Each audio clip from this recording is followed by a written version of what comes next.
همیشه 4 تا پارامتر به صورت پیش‌فرض روی کیپد ورتکس داری که با دکمه شیفت به راحتی میتونی بین اونها جابجا بشی. ولی نکته مهم اینه که تو هر کدومو بخوای میتونی تغییر بدی و المان دلخواهت رو نمایش بدی.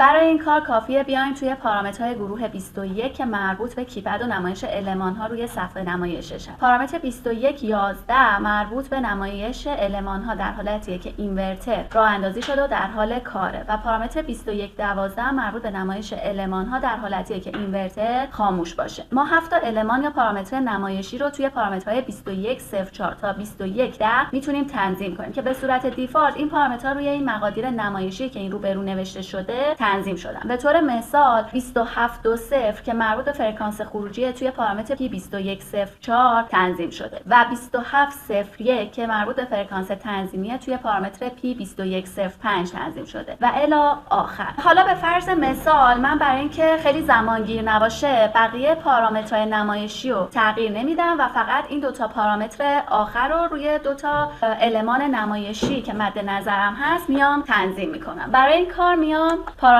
2109 رو میذارمش روی 0620 که وضعیت ورودی‌های دیجیتال اینپوت رو به من نمایش بده و بعد از اون میام پارامتر 2110 رو میذارمش روی 0409 که مقدار ورودی آنالوگ اینپوت اول رو به هم نمایش بده. بعد از اون میام پارامتر P2111 که تنظیم المان‌های نمایشی در حالتیه که اینورترمون ران شده باشه. ببینید همونجور که گفتم توی هر حالت ما حداکثر 4 تا رو میتونیم تنظیم کنیم، 4 تا از این پارامترها رو که من اومدم تنظیم کردم. اول پارامتر دوم به من نمایش بده، بعد سوم، بعد ششم و بعد هفتم. اینتر رو میزنم و از این 7 تا من 4 تاشو در حالت راه اندازی استفاده کردم و از 3 تا پارامتر دیگر رو میخوام در حالتی که اینورتر خاموش هست به هم نمایش بده که اومدم 1 5 4 رو توی این قسمت تنظیم کردم. اینتر رو میزنم، دکمه اسکیپ رو میزنم، میام بیرون. خب حالا اینورتر رو رانش میکنم. ببینید توی حالت اول من تنظیم کرده بودم که بیاد مقدار واقعی آنالوگ اینپوت اولو بهم نشون بده. به آنالوگ اینپوت یه دونه ولوم وصل کردم که این ولوم اگر بیام تغییر بدم همونجور که میبینید مقدارشو به من روی صفحه نمایش کیپد نمایش میده. دکمه شیفت رو میزنم. توی حالت دوم مقدار فرکانس تنظیمیه که ولومو تغییرش بدم. میبینید که فرکانس تنظیمی رو به ما نمایش. دوباره دکمه شیفت رو میزنم و اینجا جریان خروجی رو به ما نشون میده. چون اینورتر رو به موتور وصل نکردم این مقدار صفر هست. دکمه شیفت رو که دوباره بزنم وضعیت ورودی‌های دیجیتال اینپوت رو بهم نشون میده. یک کلید سلکتوری قرار دادم، وصل کردم به 2 تا از ورودی‌ها که اینو تغییرش میدم. میبینید که ورودی‌ها فعال و غیر فعال میشن. برای حالت استاپ هم به همین رواله میتونیم بیایم پارامترهایی که تنظیم کردیم و انجام بدیم و مقادیرشون رو ببینیم. موفق و پیروز باشیم.